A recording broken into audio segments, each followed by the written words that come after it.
Hi అండి, మీరు బాగున్నారా? నేను చాలా బాగున్నాను. ఈ రోజు అయితే మనం ఇలా ఫ్రిడ్జ్లో స్టోర్ చేసుకుంటూ ఉంటాం కదా, కాయలన్నీ కొద్దిగా పాడైపోతూ ఉంటాయి.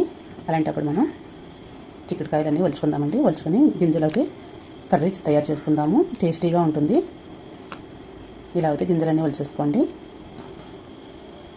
లిటిల్ కిచెన్లోకి వెళ్ళిపోదాం, తయారు చేసేసుకుందాం. హాయ్ అండి, నేను మీ రజనీని. ఈరోజు అయితే మనం చిక్కుడు గింజల కర్రీ అయితే తయారు చేసుకుందాం. ఇలా జీలకర్ర అయితే వేసుకోండి, ఒక స్పూను. జీర్ణం బాగా అవుతుంది. ఉల్లిపాయలు చలవండి, హెల్త్తో చాలా మంచిది. ఈ ఏసంకాయలో ఉల్లిపాయలు ఎక్కువగా ఎన్ని తింటే అంతా మంచిది. హీట్ అన్నారు ఉండదు. ఎండుమిర్చి హెల్త్కి చాలా మంచిదండి, పైచినది ఉండదు.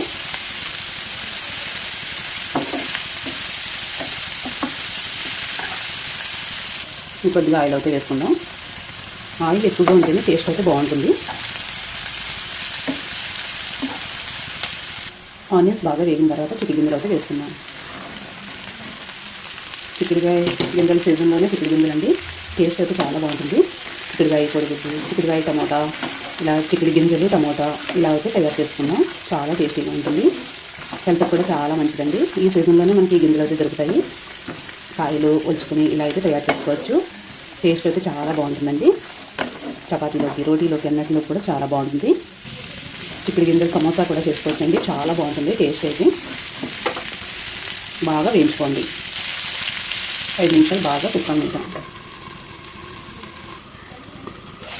బాగా వేగిన తర్వాత టమాటా పీసులన్నీ వేసేసుకుందాం. ఒక 5 నిమిషాలు బాగా కుక్ అవ్వనిద్దాం.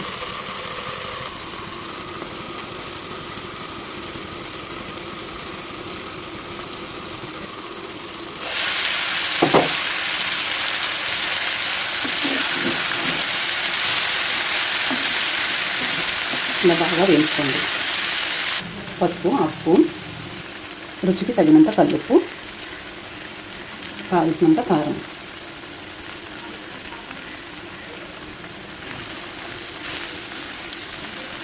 బాగా కలుపుకోండి. ఇలా బాగా మిక్స్ చేసి ఒక 5 నిమిషాలు కుక్కనిద్దాం. తగినన్ని వాటర్ అయితే యాడ్ చేయండి.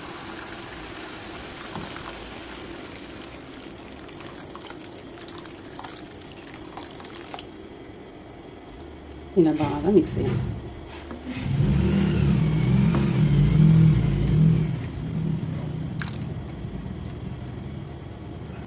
బాగా కుక్ అవనిద్దాం.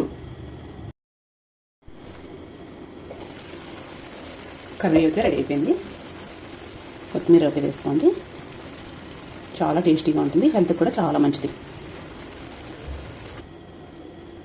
నా వీడియో నచ్చితే లైక్ చేయండి, షేర్ చేయండి, కామెంట్ పెట్టండి. Bye bye.